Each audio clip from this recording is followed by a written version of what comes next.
Welcome, everyone. Welcome. If you're in this room or still getting coffee. Welcome to the Unitarian Universalist Church of Chattanooga. I am the Reverend Mandy Goheen. My pronouns are she, her, and it is my great honor to accompany this community on its journey. Welcome, welcome, welcome. Whether you are lost or know exactly where you are, welcome. You wonder if you belong here or you know you're welcome. Either way, it is true during this hour. No matter if it's been or obstacles, welcome into this space of learning and journeying together. In our church, we acknowledge that our land has no ownership, but even more so, colonization has changed the face. Please join me in the land acknowledgement. At UUCC, we acknowledge that our church sits on Cherokee, Muskogee, and Yuchi land. We are a people of that means that we covenant with each other to do good in the world, and we covenant to know that that is enough. Each good act towards the world may have to try, and it is especially important to begin again in love. Please join me in our covenant. Bound in the interdependent web of existence, we embrace diversity, own our conflicts, and when we fail, we begin again in love. Justice and compassion shall be our watchwords, and beloved community our goal. Hi, sliding time. I need someone help. Lynn, will you come up and help me light the child? I know you're surprised because I didn't get that. I've been gone for a week and I forgot how to do this. Perfect. Please, the child is a symbol of welcome. Time together as being sacred and thoughtful and important. Please join me in these words. In the light of truth and the warmth of love, we gather to seek, to sustain, and to share.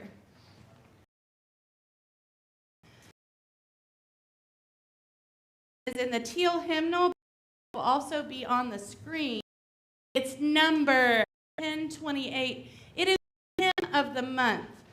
We're getting ready to go vote, so we thought that this would be a good thing to have stuck in our head all month as we prepare for the upcoming elections and to do our civic duty and vote. So please rise in body and or spirit and join us in the fire of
our service where we for all ages.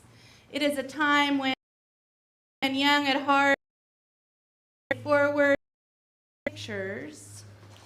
Yeah, because we have a special reader today. How long ago did you tell me about this? Last year, but I never forget. So I said, well, could you read to us today? The answer was yes, so thank you. Get you through. All right. You can learn why you love the book. That would be awesome.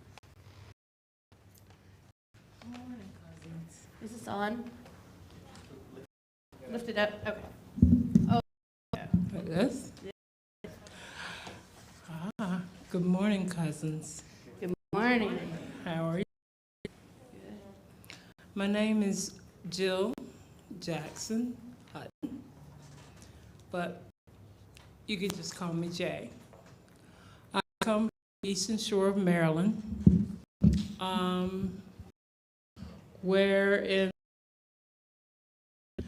tribes that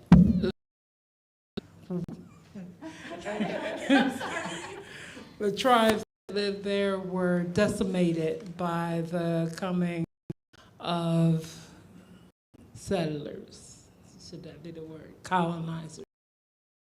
And through the decimation of our tribes on the eastern shore of Maryland and Virginia,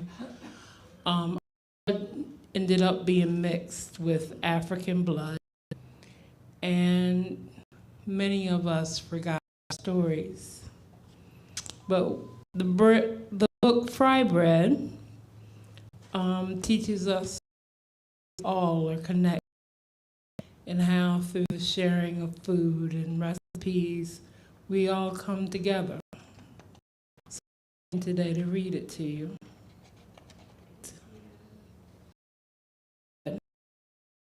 Bread is food, flour, salt, cornmeal, baking powder, perhaps milk, maybe sugar, all mixed together in a big bowl. Bread is shape. Hands mold the dough, flat like a pancake, round like a ball.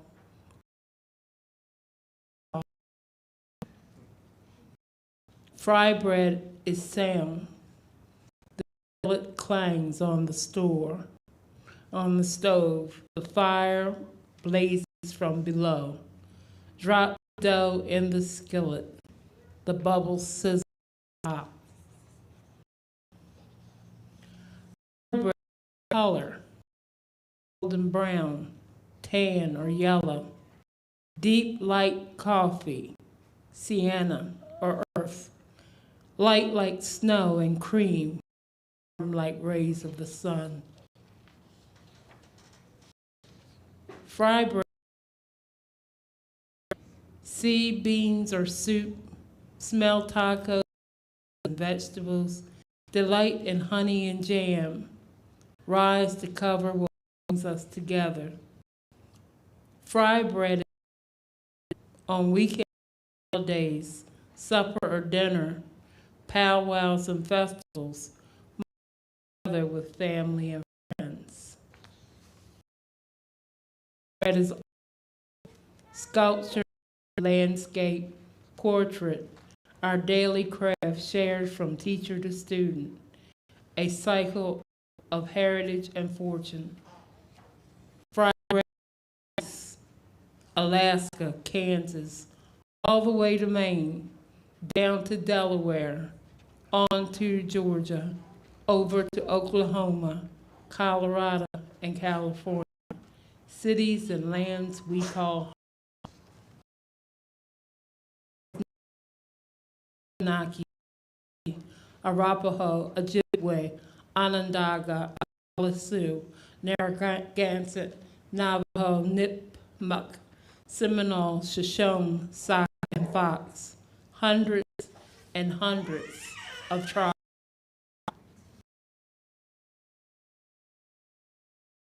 Flat, large, small, north, south, brown, yellow, black, white, familiar and foreign, old, we come together. Fry bread is us. We are still here, elder and young, friend and neighbor.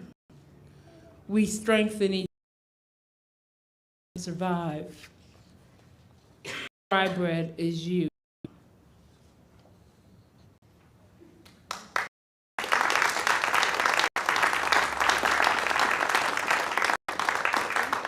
Thank you so much.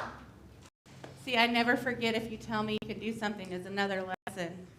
Several people will tell you I remembered years later they said something. So I remember that it's time for you all to go downstairs for religious education, and it's our job to sing off on your way. Please join us.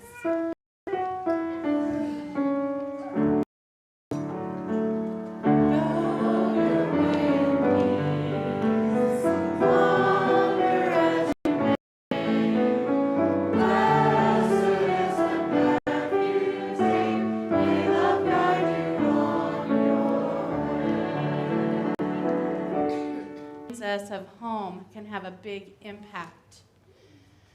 Along many journeys, there are successes and there are failures, there are setbacks and there are triumphs. And no matter what your journey has brought you this week, I invite you to mark that journey with a glass bead. You can hold it and think about either your joys or your concerns or your successes, maybe your mistakes or your failures or your mess-ups. And you hold it, and you can release it into the cleansing water of this community. Plunk. You can take this ritual with you. In fact, if you want an extra glass pebble, you can take it with you today and put it in your pocket. Maybe bring it back with the things you need to put into it. Maybe throw it in a mud puddle or a creek as needed if you're having that kind of week. If you're a person who's not comfortable coming forward, there's a bowl with water and these pebbles at the back. If you're a person comfortable with giving the minister a hug, I will be standing right here and invite you forward for time.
Spirit of love, surround us like these pebbles are surrounded by this water.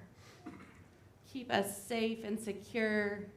Let us know that we have a place to share our heartaches, a place to share our journeys, a place to celebrate the milestones along the way. Make this community a centering space for those who don't know of us yet, and help us to be kind and loving both inside and outside these walls. May it be so.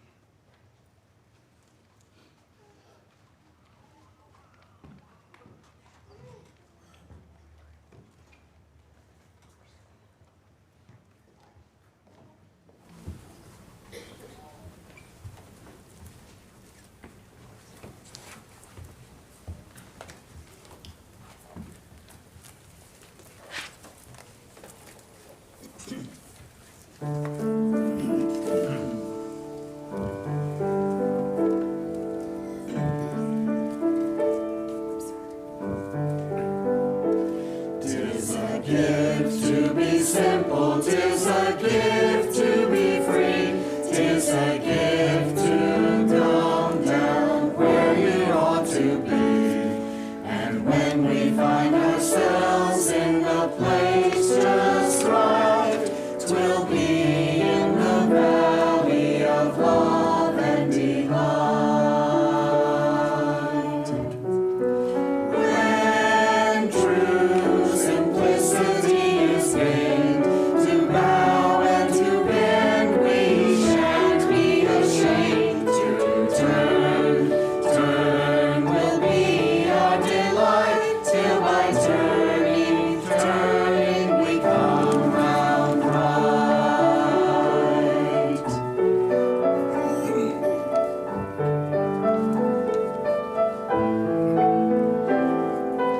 Going home, going home, I am going home. Going home, never more to roam. Though the road's been so long, now I'm going home to the place I belong. I am going home, going home, going home. I am going home, going home. I am going home.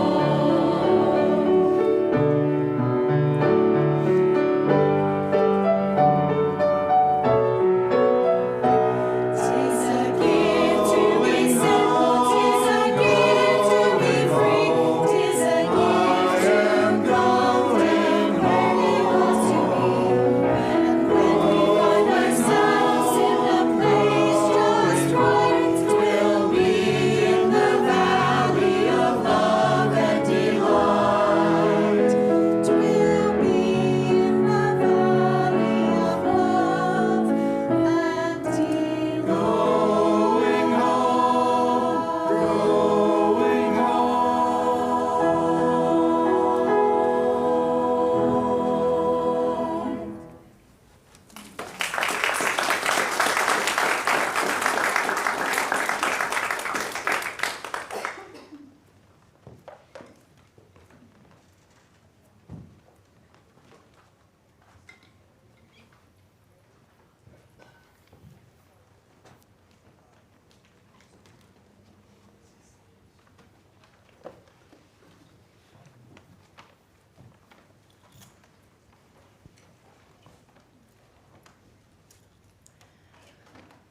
On the cover of your order of service, you will see this handy-dandy chart of the hero's journey inspired by Joseph Campbell.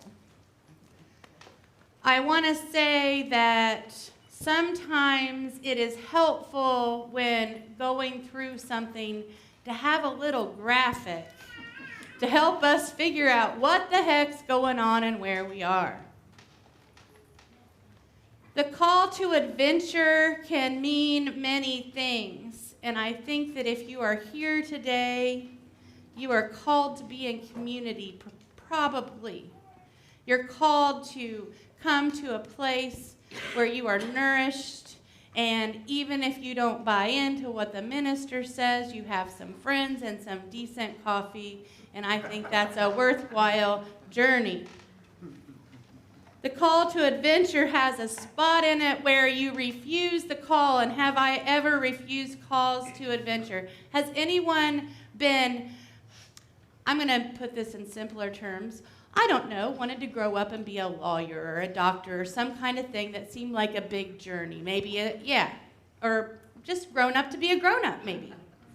Some people like that. Some people, that's all we can handle, right? Usually when we are called to something, we are busy hanging up the phone and ignoring that voice that is our spirit that's helping us launch on the journey, because all of us know the leaving might be the hardest part. I left Chattanooga this week and drove home, ironically, what I have called home for many years, although I feel that shifting, to southern Ohio, to a little town called Minford. And if you don't think it's little, we have one stoplight and it flashes.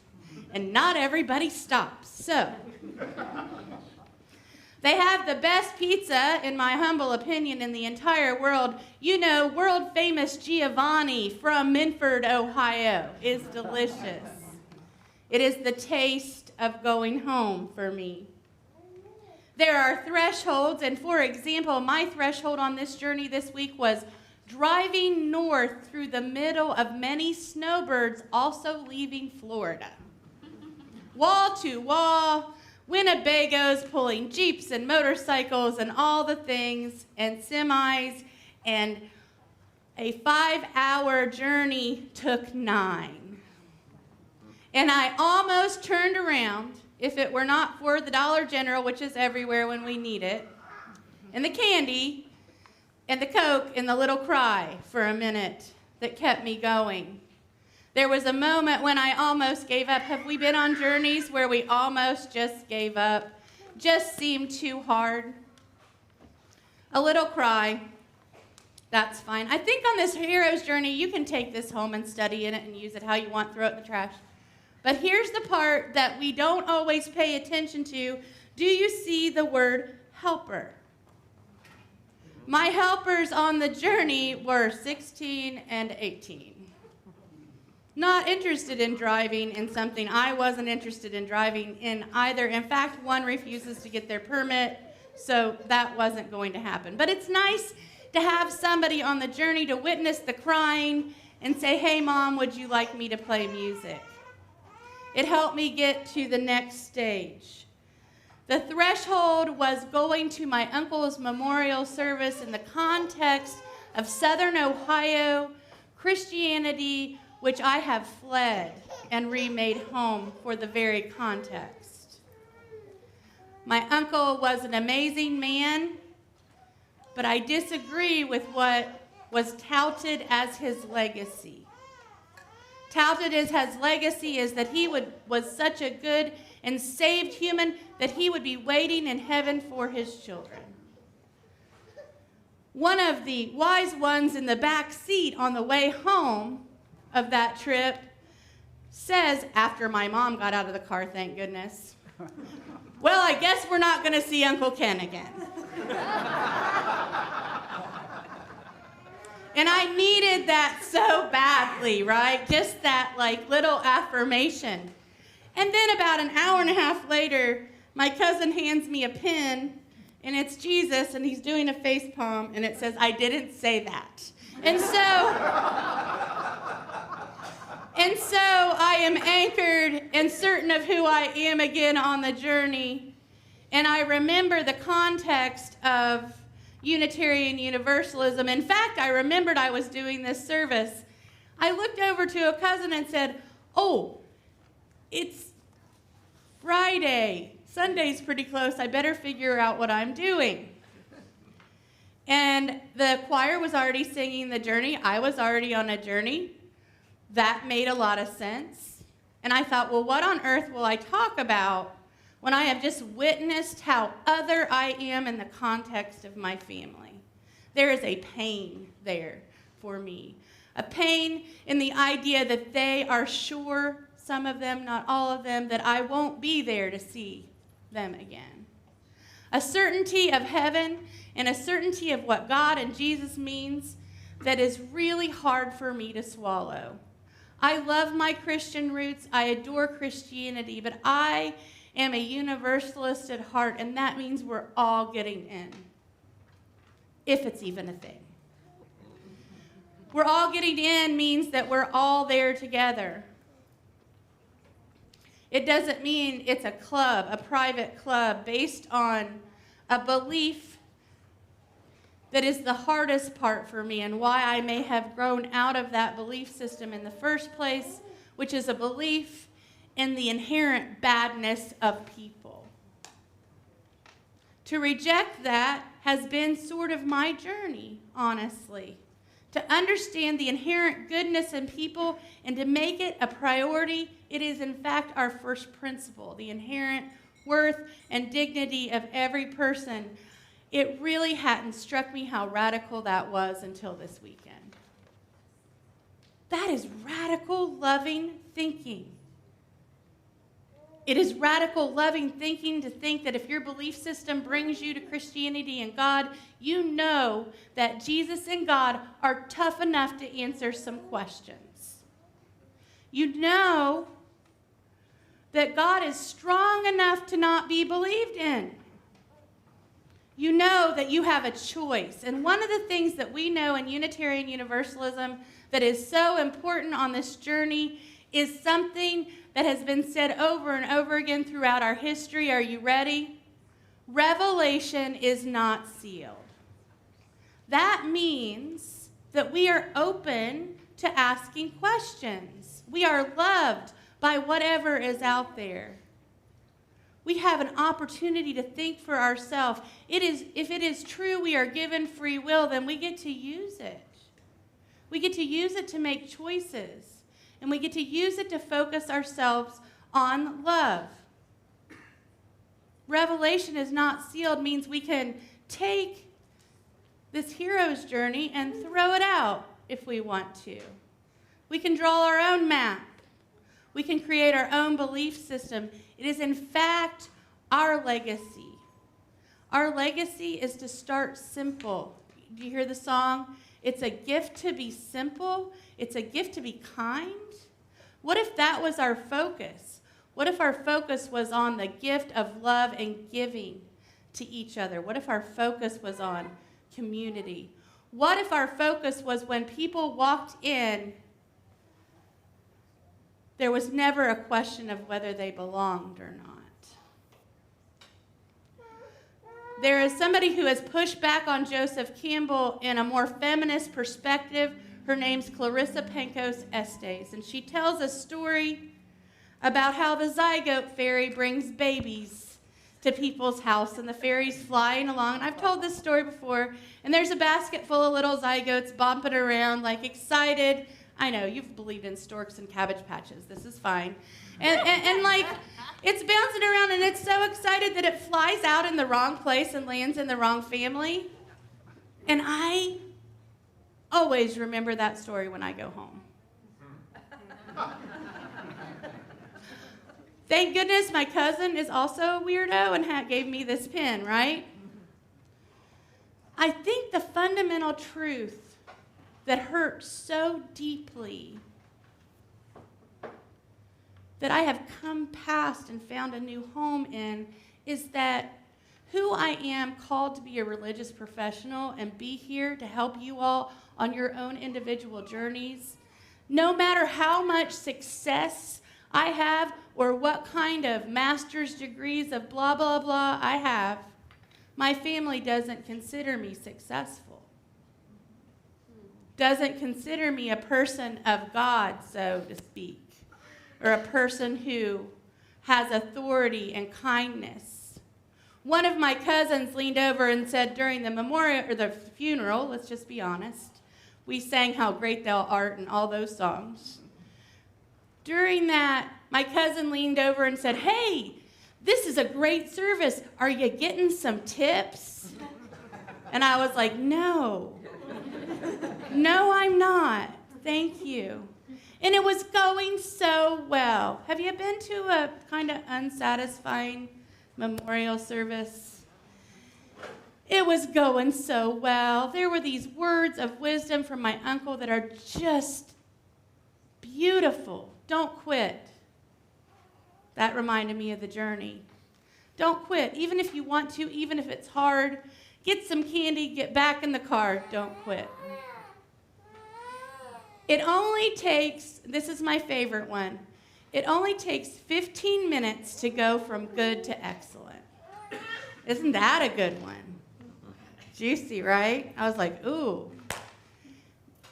His other advice that's come in like beautifully handy, and plug your ears, those of you who have this profession, he really told me to hire a mean lawyer. And it paid off. Because my kid has had a motorcycle accident, the settlement's coming through, we're not even going to have to go to court. His advice was not to just get a lawyer, by the way. There was the mean part. And when I said that to my cousins who were his daughters, they said, "Oh yeah, they made us do a consult. He made us do a consult during our divorce with the mean guy, so that, not that we would have to hire him, but that so our spouse wouldn't be able to."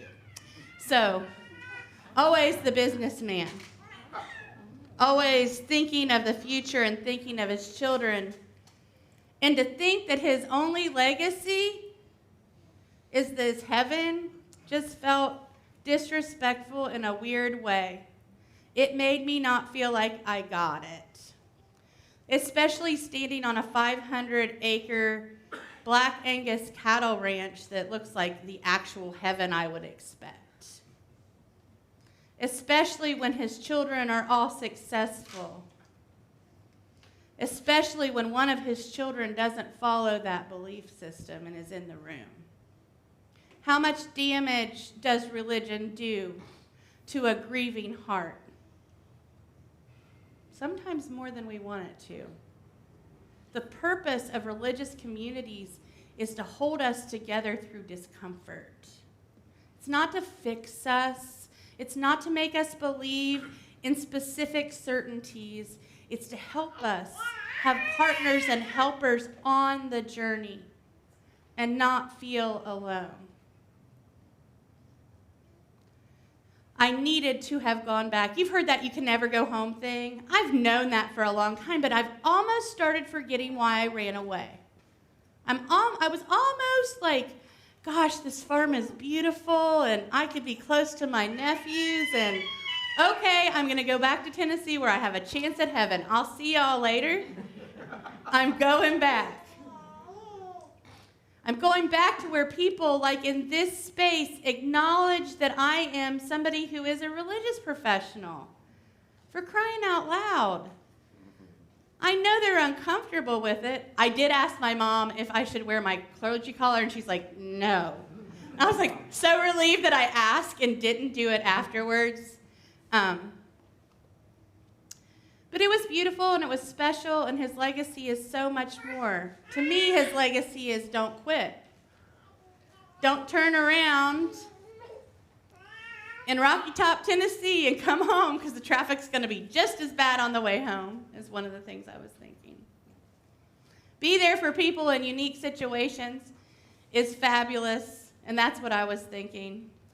And I want to tell you another little journey. We have a member here who's off helping folks in the flood zone in Tennessee and North Carolina. And here's what all this schooling has paid off. Here's how. I get a text yesterday. I found a chicken. What do I do? Not, I'm having an existential crisis. Help me out as I'm helping people. I found a chicken. And I was like, well, and so we start going through chicken triage, and I'm talking this person into like a chicken, and then the person was trying to find a shelter that would take them and the chicken, and it just got into a lot. But that helps me. I think my biggest helper on the journey is humor. I think my biggest helper on the journey is asking questions, and I would ask you all to kind of consider that.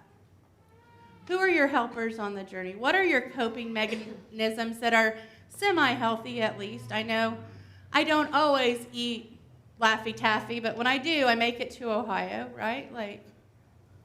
What are those things that help you get through and stick to the journey? What are those things that help you not quit? And I would say that this place is one of those things for me. And I know many of you agree with that. I would say that my home has shifted to here. And I'm proud of that. I would say they never got me anyway. It's cool. And I'll be the goofy cousin that shows up and makes them do church at the family reunion. And that's a comfortable space to be. But I still honor my ancestors, and I still love who they are. And even though we may have disagreed about a lot, my uncle taught me more than I knew. He taught me not to quit, and the last memory I want to leave you, I want to just say this. My uncle drove a Cadillac, and we drove a Maverick. We were not quite in the same car buying category. And so I remember being in his Cadillac and driving down a road that was named after him because he had started a housing development. And it was night, and I was looking at the lights, and I said, oh my gosh, I wish I had what the person in that house has. And he said, be careful what you wish for. The difference between you and them is they have a lot more debt. Sometimes it can be simple, right? Sometimes it can be easy. Sometimes all we have to do is remember to throw the rules out and center ourselves on love and the inherent dignity of every person, including ourselves. And that should be our legacy. May it be so, and blessed be. I want to invite Sandy up for the social justice moment.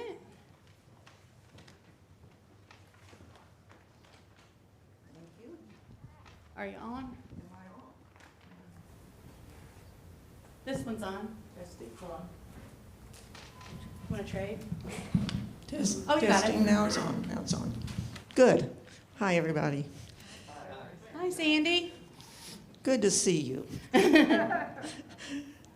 Othering. View or treat a person or group of people as intrinsically different from and alien to oneself. Othering. The act of treating someone as though they are not a part of a group and are different in some way. Perhaps the prominent example of this is the Holocaust.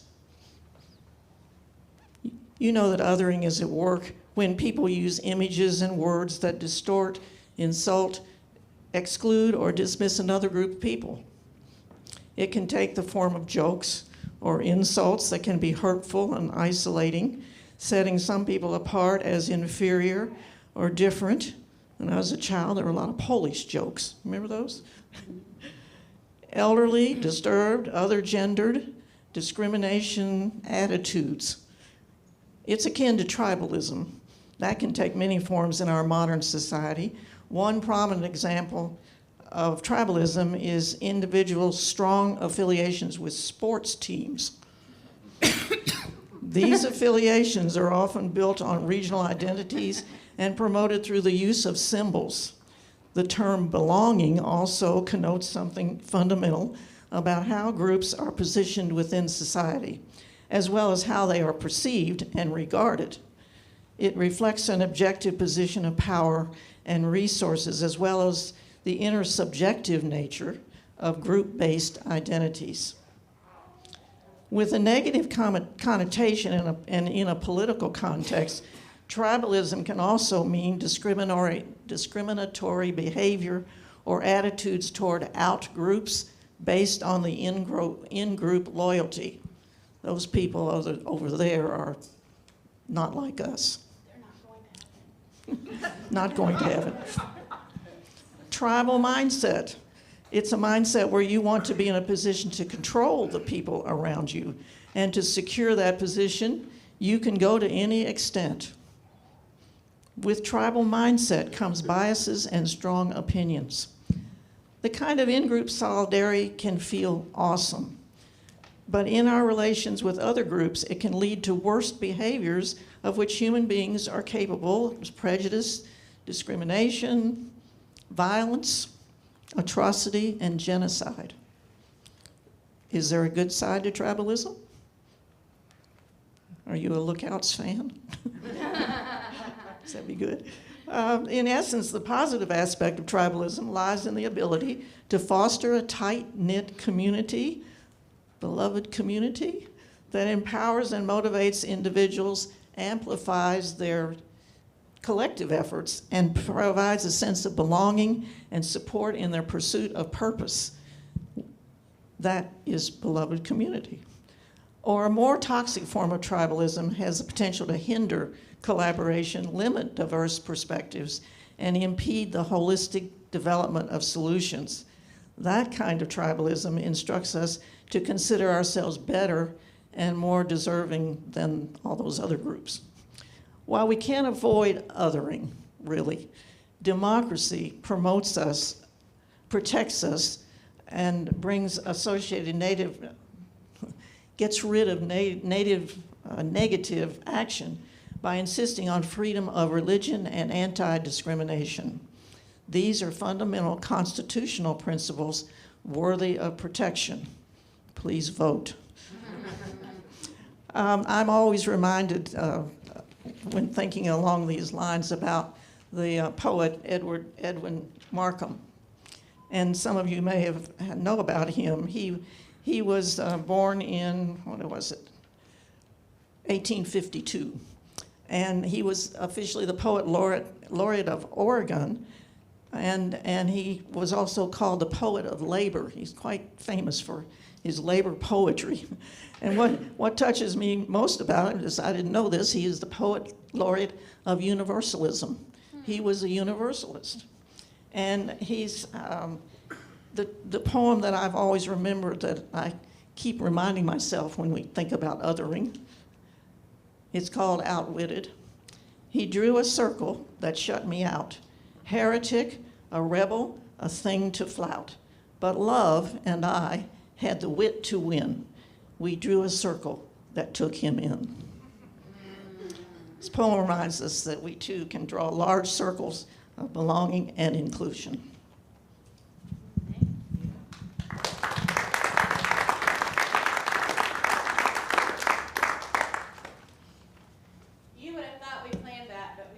So, thank you. Perfect.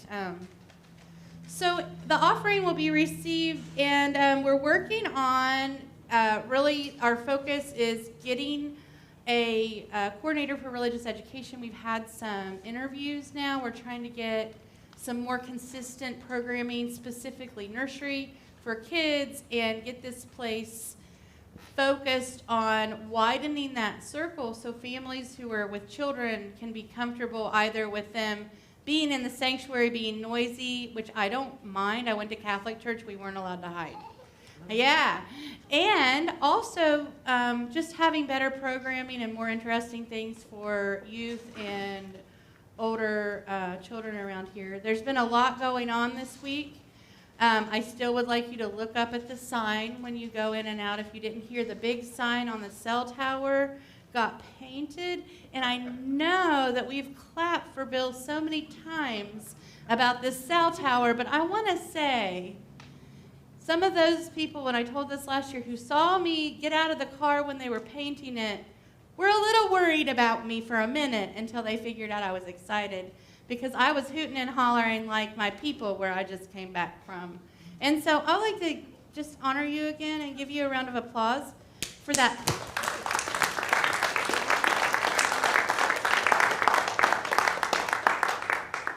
The symbol of that being painted is a symbol of financial security in this place now and moving into the future because of some really tricky lawyering and some tricky, thoughtful tenacity. And it's what I call Bill's hobby, is our cell phone tower. He thought he was done, but my guess is that will never end. So you're always going to be around helping us out with that. This place is worth donating to. It's worth having a place that is willing to erase the circle and redraw it. It's especially good when we're challenged to do that for ourselves. And with that, we will gratefully receive the offering. If you're new here or you just don't have the money today, let the plate slide by. But if you're in a mood to be a good citizen of this space, please be generous.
Please join me in our offertory response.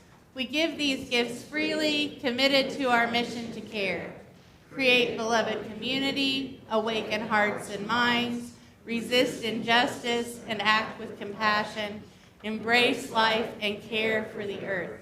To this work we dedicate our offerings.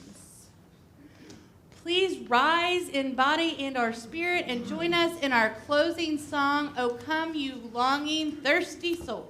That sounds like, it's probably not going to be like that, but it sort of sounds like it might be kind of jolly, but no, I don't know. We'll see. Oh!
So what?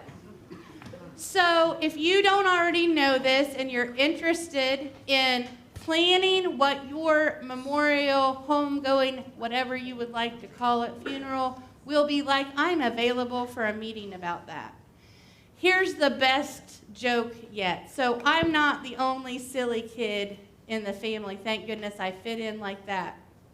My uncle wrote very specific instructions. In fact, his casket was purple. In fact, they set it on the top of the farm on a rock for a little while. In fact, he wrote on the back of the piece of paper, "Don't drop me." He picked the songs. He picked the preacher. He picked the man who sang "How Great Thou Art," the one black guy in Portsmouth, Ohio, that I know him. I mean, it's a very white part of the country, I'm just saying. He wrote letters to his wife and 4 children that his lawyer handed out at the graveside service, which was both welcome and made their stomach hurt at the same time. There is nothing wrong with planning ahead. I said this last week. There's nothing wrong with having conversations about what your plans are, what you would like done.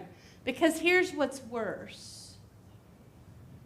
I can abide by the message at that service because that was the message he wanted. It wasn't my message, but it was the message he wanted. What would be worse would have been to not honor him properly. He is buried across the road from the farm in a little cemetery we would not fit in to have his graveside. But the best part is they have him at the very, very, very, very top of the hill, and that's the only place that you can see the farm from. And there's one other grave there. Not his wife, nothing fancy. It's his farmhand, Tinker Fife. And Tinker Fife and Ken Race are riding mules off into the sunset together. And what a legacy to let people know what to do at the end. Right? What a good gift. And what a kind reminder not to drop the casket, because we've almost done that before at family shindigs. What's interesting is when it was all over and we were having a meal, it didn't matter who had a suit or a tie or a hat anymore. It mattered that we were eating together. Something very curious happened. No one visited until after the thing was over. And then we were all like, oh my gosh, we're together. It was just this very strange, interesting thing. And the other thing I want to tell you is about the ritual of 3 days and farm people. Like, you get to lay for 3 days, and then we're going to bury you. So everybody hightailed it from California, Oklahoma, and it's over. And I also want to just lift up that sometimes in our wishy-washiness of trying to please everyone and get everybody in the right place, we can drag our memorials out in this tradition. And I just really appreciated that 3-day thing. And I think there was a reason for that, because these are farmers and they didn't have much longer than 3 days before they had to move on with the next part of the season. So just think about that this week. What would you like? Where would you like to be? There are amazing things we can do to honor the earth and honor our families when we are deceased. It's kind of a rough thing to talk about, but it's a worthwhile conversation to have. And for that, so what on the journey? Remember, you do get to write your own rules, though. Please join me in the chalice extinguishing words. We extinguish this flame, but keep the light of truth, the warmth of community, and the fire of commitment. These we carry in our hearts and share with all the world.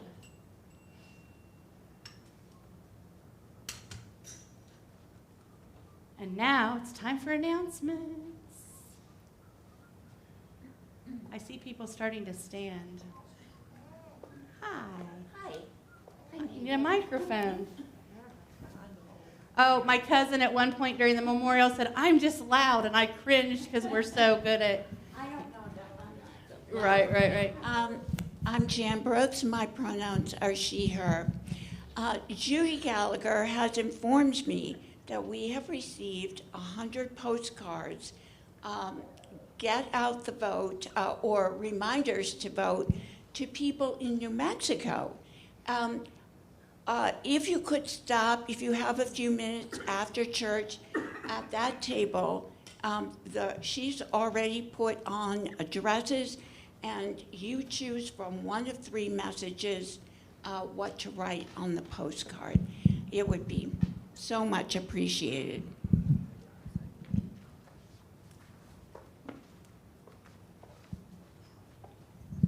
Hello, my name is Charlotte Olson, and we have our Books and Beyond book club group meeting this afternoon. We gather around 12:30 in this area. The book is Circe by Madeline Miller, and I've already gotten a lot of interesting, loved it, didn't love it responses from people. So it's okay if you didn't like it. You can We're come and bring Unitarian that. Universalists. We can have our own opinion. Right. If you didn't read it or didn't know about book club and you'd like to join us, you're certainly welcome.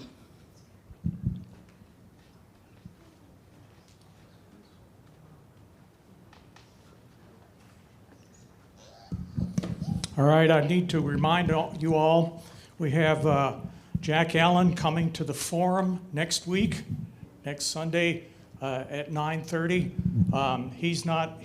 He's up for Congress against Chuck Fleischman. This is not a campaign stop. This stop is about democracy because Jack is concerned about democracy. So we're going to discuss the problems of our democracy. This is your opportunity to hold your next congressman's feet to the fire and actually talk with him. And because Jack is pretty easy to talk with, he talks a lot anyway. So we'll see you in the forum room, and if the forum room is way too crowded with all the people that show up, we'll come upstairs.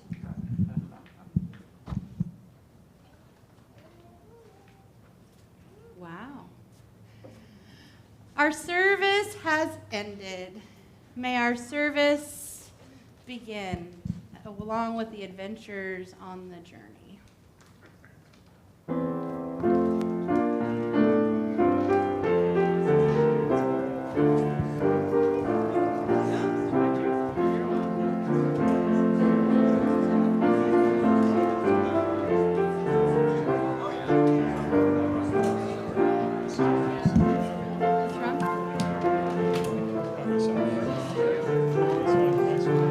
Oh, you did great. I know. You only needed 15 more minutes.